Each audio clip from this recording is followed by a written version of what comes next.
नमः शिवाय। ओम नमः शिवाय। नमस्कार, ज्योतिष केंद्र अलवर में आपका स्वागत है।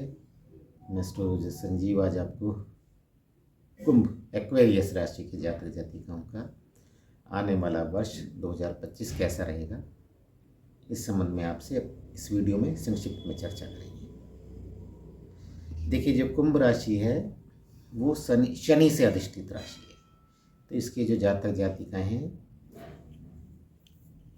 न्याय संगत बात करते हैं, न्याय का साथ देने वाले होते हैं, ये काफ़ी क्रिएटिव होते हैं और इनकी एनालिटिकल पावर गजब की होती है।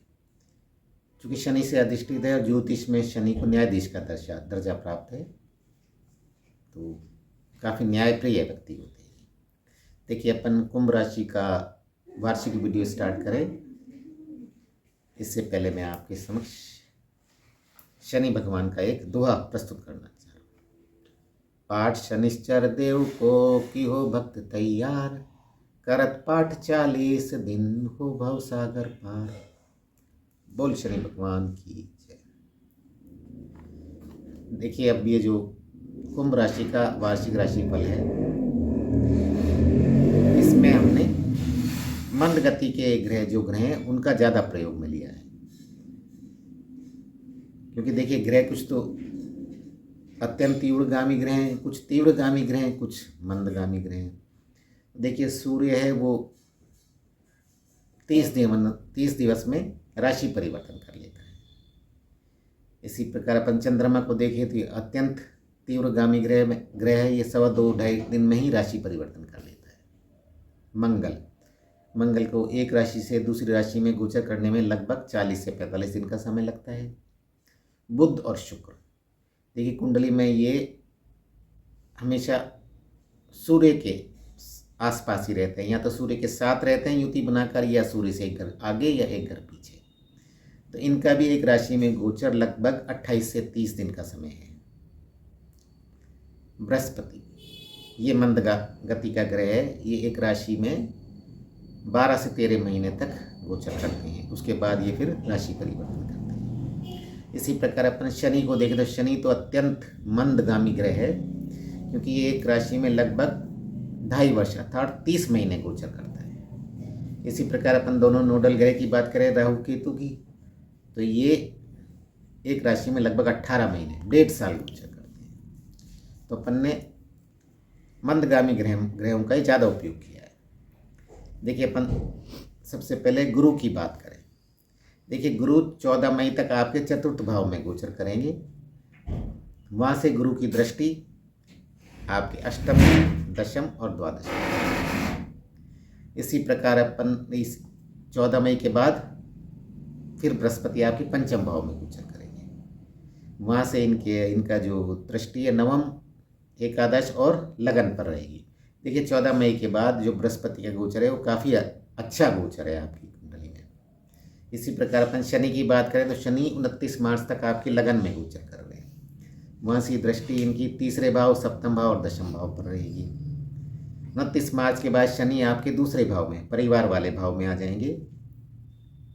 वहाँ से इनकी दृष्टि आपके चतुर्थ भाव, अष्टम और एकादश भाव पर रहेगी। इसी प्रकार अपन दोनों नोडल ग्रहों की बात करें तो राहु मई तक आपके दूसरे भाव में गोचर करेंगे, फिर ये आपकी लगन में आ जाएंगे, क्योंकि राहु और केतु वक्री चलते हैं।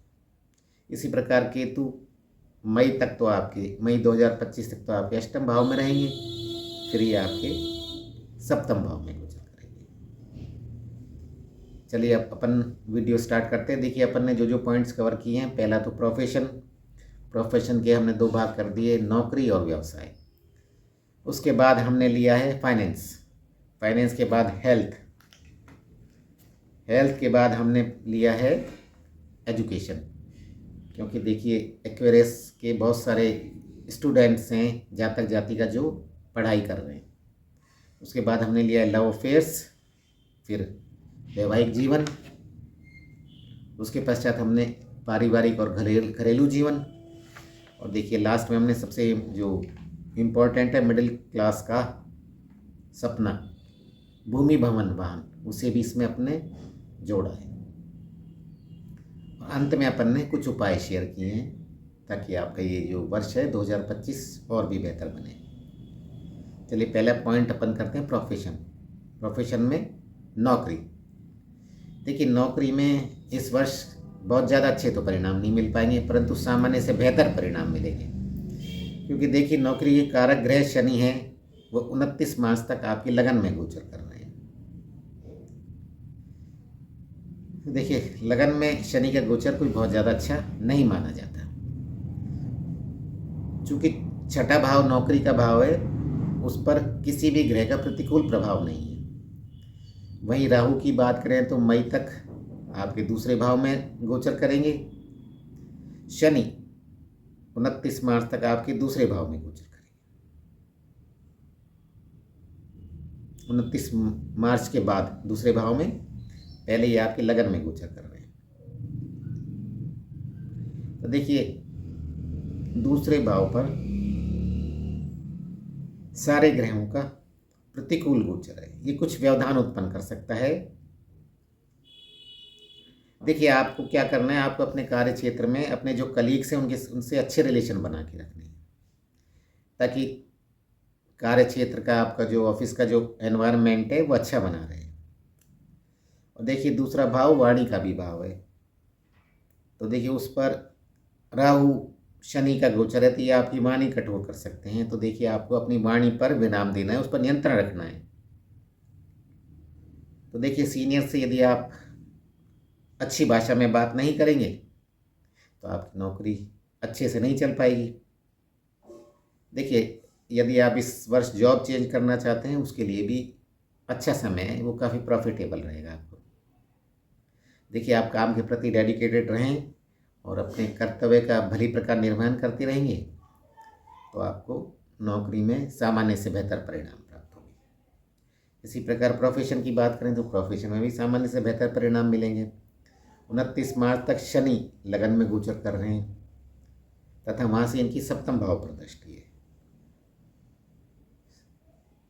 सप्तम भाव प्रोफेशन का भाव है, आपकी पार्टनरशिप का भाव है। ठीक है, तो व्यापार का भी भाव है और पार्टनरशिप का भी भाव है। तो देखिए शनि के हिसाब से देखें तो शनि अधिक मेहनत करवाएगा आपसे।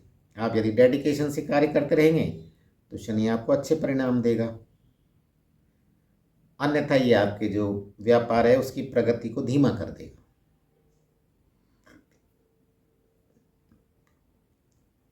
देखिए 29 मार्च तक लगन से शनि की दशम भाव पर दृष्टि है, तो ये आपके व्यापार में धीमापन ला सकता है। 29 मार्च के बाद शनि का लगन से दूसरे भाव में गोचर होगा, तब आपके व्यापार में कुछ तरक्की मिलेगी। परंतु देखिए लाभ कमाने में आपको संघर्ष करना पड़ेगा, मेहनत करना पड़ेगा, उसके बावजूद भी आपका जो व्यापार है अच्छा चलता रहेगा।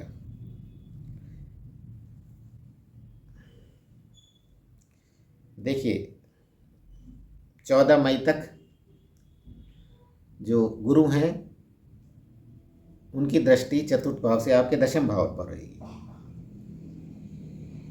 तो बृहस्पति की कृपा से आपको व्यापार में सकारात्मक परिणाम मिलते रहेंगे। विशेषकर आप यदि विदेश से जुड़कर या एमएनसी से जुड़कर व्यापार करते हैं तो आपको काफ़ी बेहतर परिणाम प्राप्त होंगे। 14 मई के बाद आपका प्रदर्शन काफ़ी बेहतर रहेगा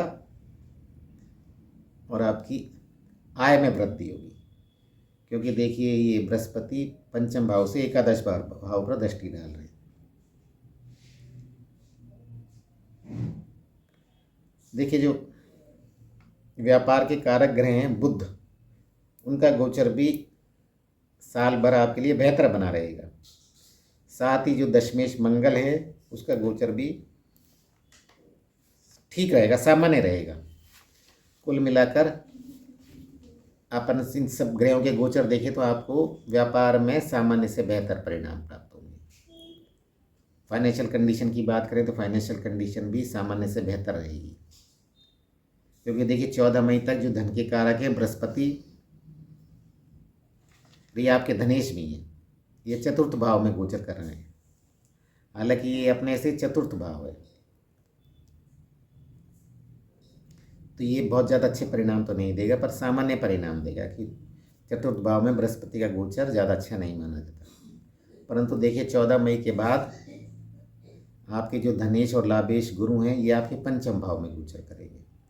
वहाँ से इनकी दृष्टि आपके नवम एकादश और लगन पर रहेगी, अर्थात आपका भाग्य भी आपका साथ देगा और आपका माइंड भी आपके साथ रहेगा। और आय भाव पर दृष्टि पड़ रही है तो आय में भी अत्यधिक वृद्धि की संभावना है। कुल मिला के ये कहें अपन 14 मई तक का समय तो सामान्य रहेगा, परंतु 14 मई के पश्चात का जो वर्ष है वो आपके लिए अत्यंत लाभकारी साबित हो सकता है। क्योंकि देखिए वर्ष के प्रारंभ से मई तक राहु भी आपके धन भाव में दूसरे भाव में गोचर कर रहे हैं, तो ये भी धन भाव को कमज़ोर बना रहे हैं। तो इससे क्या है, धन संचय में समस्या आ सकती है। बाकी बृहस्पति की कृपा रहेगी, धन तो कमाएंगे पर संचय नहीं हो पाएगा। तो धन के हिसाब से देखें तो 14 मई के बाद का समय अनुकूल है। 14 मई के बाद आपका कैश फ्लो भी अच्छा बना रहेगा और बचत के मामले में भी आपको काफ़ी अनुकूल परिणाम प्राप्त होंगे। तो कुल मिला के सामान्य से बेहतर स्थिति बनी रहेगी। हेल्थ में भी आपको मिश्रित परिणाम प्राप्त होंगे। 29 मार्च तक शनि आपके लगन में मूल त्रिकोण राशि में गोचर कर रहे हैं। लगन में देखिए वैसे तो लगन में शनि का गोचर अच्छा नहीं माना जाता, परंतु ये कोई नेगेटिव इफेक्ट नहीं देगा हेल्थ के मामले में। तो 29 मार्च तक हेल्थ से रिलेटेड इश्यूज कम रहेंगे। 29 मार्च के बाद शनि आपके लगन से दूसरे भाव में गोचर करेंगे, तो ये ज़्यादा अच्छा समय नहीं माना जाएगा। मई के बाद राहु आपकी लगन में आ जाएंगे, तो ये भी हेल्थ के लिए अनुकूल नहीं है। ये आपके डाइजेशन से रिलेटेड इश्यूज ज़्यादा हो सकते हैं आपके। हालांकि देखें तो 14 मई को गुरु आपके पंचम भाव में चले जाएंगे, तो गुरु का बड़ा ही अनुकूल गोचर है।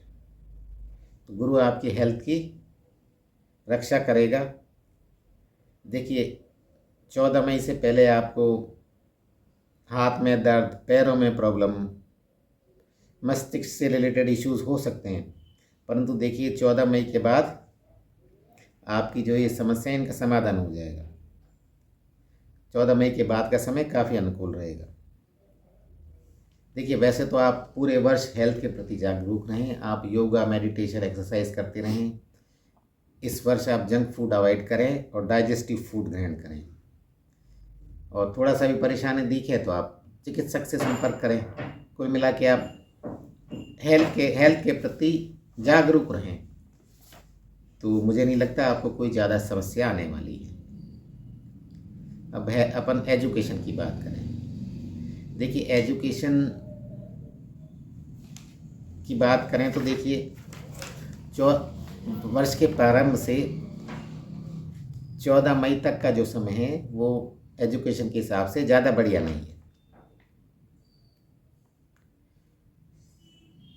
14 मई के बाद जब उच्च शिक्षा के कारक बृहस्पति पंचम भाव में गोचर करेंगे, ये पंचम भाव के कारक भी हैं, तो सभी प्रकार के जो विद्यार्थी हैं, चाहे टेक्निकल एजुकेशन के हों, नॉन टेक्निकल एजुकेशन के हों, धार्मिक शिक्षा प्राप्त कर रहे हैं, किसी भी प्रकार की सामान्य शिक्षा ले रहे हैं या उच्च शिक्षा ले रहे हैं, उनके लिए बृहस्पति का बड़ा ही अनुकूल गोचर है। सभी छात्र 14 मई 2025 के बाद बेहतर प्रदर्शन करेंगे। पर्टिकुलरली जो कला और साहित्य से जुड़े हुए हैं उनको बहुत उत्तम परिणाम प्राप्त होने वाले हैं। बस थोड़ा सा आप तो अपनी हेल्थ का ध्यान रखें। देखिए आपकी हेल्थ अच्छी बनी रहेगी तो आप डटकर मेहनत करेंगे और आपका एजुकेशन अच्छा चलेगा। पंचमेश जो बुध हैं वो भी पूरे वर्ष बड़े ही अनुकूल गोचर रहेगा, वो भी काफ़ी आपको अच्छे परिणाम दिलाते रहेंगे। देखिए वर्ष के प्रारंभ से 14 मई तक का समय है, ये थोड़ा सा सामान्य रहेगा। इस पीरियड में आपको पूर्ण डेडिकेशन से काम करना पड़ेगा, क्योंकि आप डेडिकेशन से पढ़ाई करेंगे तो आपको समस्या आएगी ही नहीं। तो आप 14 मई तक तो भरपूर मेहनत करें और एजुकेशन में आगे बढ़ें। लव अफेयर्स की बात करें, लव अफेयर्स में भी सामान्य से बेहतर परिणाम प्राप्त होंगे। पंचमेश बुध हैं, उनका पूरे वर्ष अच्छा गोचर है आपके एक्वेरियस के लिए। और तो प्रेम के कारक शुक्र हैं, उनका भी काफ़ी अनुकूल गोचर है। ये भी आपकी सौभाग्य में वृद्धि करता रहेगा। पूरे वर्ष किसी भी ग्रह का प्रतिकूल गोचर 5वें भाव पर नहीं है। मई के बाद लगन से राहु की पंचम दृष्टि कुछ परेशानी कर सकती है, क्योंकि कुछ तो इसको मानते हैं ज्योतिष, इन नोडल ग्रहों की दृष्टि कुछ नहीं मानते। यदि मानते हैं तो पंचम भाव पर रहेगी लगन से इनकी दृष्टि, तो कुछ परेशानी क्रिएट कर सकते हैं ये। 14 मई के बाद बृहस्पति जब आपके पंचम भाव में गोचर करेंगे तो आपके अंदर रोमानियत भर देंगे। आपके रिश्तों में रोमांस रहेगा, अच्छा कोऑर्डिनेशन बना रहेगा। आप दोनों काफ़ी क्वालिटी टाइम स्पेंड करेंगे। किसी आप जगह घूमने भी जा सकते हैं। कुल मिला के 14 मई के बाद काफ़ी लव अफेयर्स में अनुकूल परिणाम प्राप्त होने वाले। अपन वैवाहिक जीवन के बारे में बात करें कि देखिए बहुत सारे ऐसे जातक जातिकाएं हैं जिनकी विवाह की उम्र हो गई है और विवाह करना चाहते हैं, तो उनके लिए बड़ा ही अनुकूल गोचर है ये। 14 मई के बाद का समय तो काफ़ी बेहतर है, लेकिन 14 मई से पहले का समय भी कोई नेगेटिव इफेक्ट नहीं दे रहा है।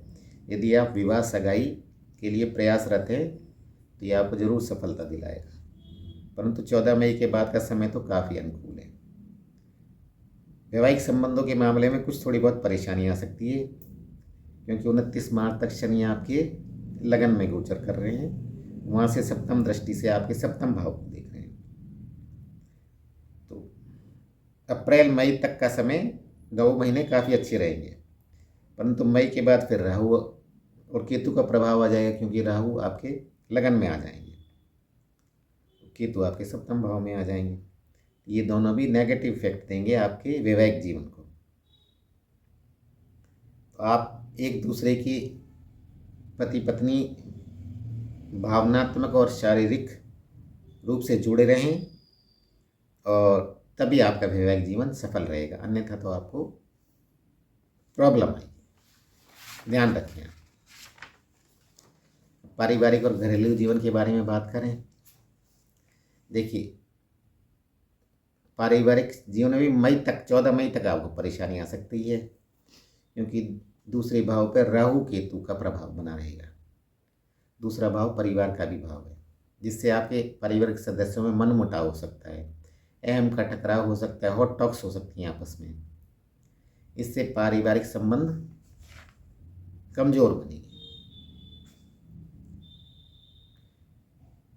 मई के बाद राहु केतु का दूसरे भाव पर प्रभाव खत्म हो जाएगा, परंतु देखिए 29 मार्च के बाद शनि दूसरे भाव में गोचर करने लग जाएंगे। ये भी आपको समस्या ही देंगे, क्योंकि देखिए शनि है न्याय प्रिय। आप न्याय संगत बात करेंगे तो परिवार के सदस्य को हो सकता है अच्छी ना लगे ये, और भाषा भी कठोर हो सकती है आपकी, तो थोड़ा सा प्रॉब्लम हो सकती है। परंतु हालांकि जो बृहस्पति हैं वो 14 मई तक इनका चतुर्थ भाव में गोचर करेंगे, तो ये कोशिश करेंगे कि आपको परिवार से संबंधित समस्याओं में कमी आए। 29 मार्च के बाद शनि दूसरे भाव से तीसरी दृष्टि से चतुर्थ भाव को देखेंगे। 14 मई के बाद जब बृहस्पति आपके पंचम भाव में गोचर करेंगे, तब पूर्णतः चतुर्थ भाव शनि के कब्जे में आ जाएगा। तब आपकी पारिवारिक सुख में कमी रहेगी। आपको घरेलू और पारिवारिक दोनों ही मामलों में पूरे वर्ष सावधानी रखने की आवश्यकता है। भूमि भवन वाहन की बात करें तो इसमें भी कोई ज़्यादा अच्छे परिणाम नहीं मिलने वाले हैं आपको। इस मामले में आप सावधानी बरतें, क्योंकि चतुर्थ भाव है भूमि भवन वाहन का भाव, तो उस पर शनि राहु केतु के नेगेटिव इफेक्ट है। देखिए, आप भूमि भवन क्रय करने में सावधानी बरतें। आप अच्छे से जांचें परखें, कोई डिस्प्यूटेड प्रॉपर्टी क्रय ना करें। यदि आपने कोई डिस्प्यूटेड ज़मीन क्रय कर ली तो आपको कोर्ट में जाना पड़ेगा। और देखिए, यदि आप भूमि है आपके उसे भवन बनाना चाह रहे हैं तो पहले प्लानिंग कर लें कि पैसे का अरेंजमेंट कहाँ से होगा, कितना होगा, कैसा होगा। कहीं ऐसा ना हो कि आपको बीच में प्रोजेक्ट बंद करना पड़े। तो देखिए, भूमि और भवन दोनों में ही ज़्यादा अच्छे परिणाम नहीं मिलने वाले हैं। अब वाहन की बात करें। देखिए, वाहन के कारक हैं शुक्र। चूँकि शुक्र का गोचर आपकी कुंडली में अनुकूल है, अतः वाहन क्रय करने में आपको ज़्यादा परेशानी नहीं आनी चाहिए। परंतु देखिए, आप कठोर परिश्रम से जो आपने धन कमाया है उसी बजट में आप वाहन क्रय करें। यदि आपके पास 5 लाख रुपए हैं और 10 लाख की आप गाड़ी क्रय करेंगे, ओवर बजट हो जाएंगे, तो फिर आपको प्रॉब्लम क्रिएट हो जाएगी। इसलिए अपनी हद में रहकर आप वाहन क्रय करें, चादर से बाहर पैर ना निकालें, तभी आप सफल होंगे। देखिए, अब आपसे कुछ उपाय शेयर कर रहे हैं, वो अपनाएंगे तो आपको ये साल अच्छे रिजल्ट्स देगा। देखिए, राहु केतु जो नोडल ग्रह हैं ये आपको पूरे वर्ष ही परेशान करते रहेंगे। तो राहु के लिए आप ओम राम राहुवे नमः का जाप करें। केतु के लिए ओम केम केतुवे नमः का जाप करें। राहु के लिए आप दुर्गा माँ की आराधना करें और केतु के लिए आप भगवान गणेश की आराधना करें।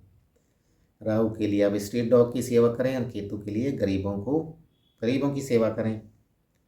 आप शनि का भी उपचार कर सकते हैं।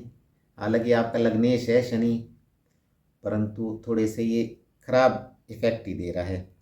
तो शनि के लिए आप शनि चालीसा पढ़ सकते हैं। आप पीपल के पेड़ में तेल का दीपक जलाएं। शनिवार को तो कम से कम आप कर लेंगे। आप लोहे की अंगूठी धारण करें, पर देखिए ज्योतिष सलाह पर करें।